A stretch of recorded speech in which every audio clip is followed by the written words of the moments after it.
If you've ever looked at your life and thought, I should be further along by now, I want to talk to you today.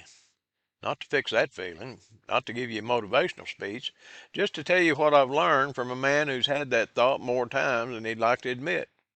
My name's Ray Main. I'm 77 years old. I'm a pastor in Springdale, Arkansas. I keep about 60 beehives. I've been married to the same woman for 59 years, and I've started over more times than most people half my age.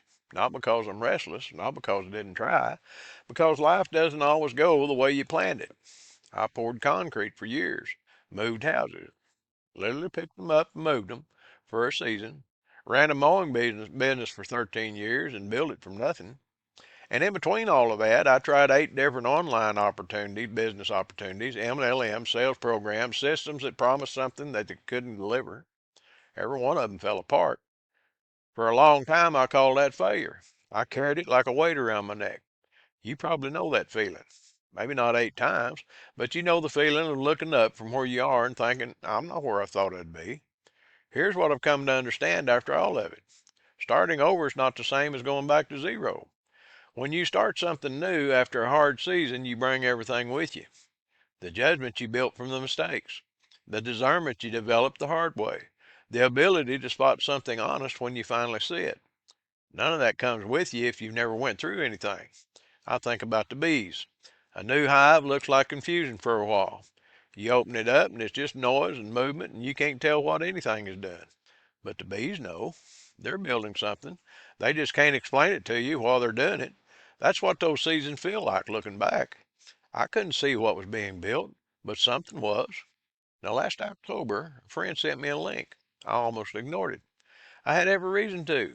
8 times burned. 40 years of trying things that didn't work. But I had 5 months of winter ahead and figured I'd take a look. I watched 9 hours of content and was still watching. What I found was different from anything I'd tried before. Not because of the promises. I'd heard plenty of promises because of the honesty. Because it made sense to a 77-year-old beekeeper from Arkansas who didn't know what a reel was. I had no product, no following, no tech skills. In 7 months, over 1.5 million views on Instagram. I'm not telling you that to impress you. I'm telling you because if I'm the person this works for, then the people who think it's not for them need to take a second look. I argued with God for 3 years before I became a pastor. 3 years of saying, not me, not now, not this. He waited me out. And the timing made sense in hindsight. I wasn't ready when I first heard it. The delay was preparation, not rejection. I've learned to see the hard seasons that way now. Not starting over, starting wiser. Everything you've been through, the failed attempts, the hard years, the things that didn't work, none of it was wasted. It was building something you couldn't have built faster. If you're in one of those seasons right now, wondering if you're too far behind, too old, too many wrong turns to make something work, I want you to hear this from someone who's been there. You're not starting over. You're starting with more than you had before. And if you're curious about what I found last October, the thing that finally made sense after all those years, I left a link in the description. Take a look when you're ready. There's no pressure. I'll see you on Wednesday.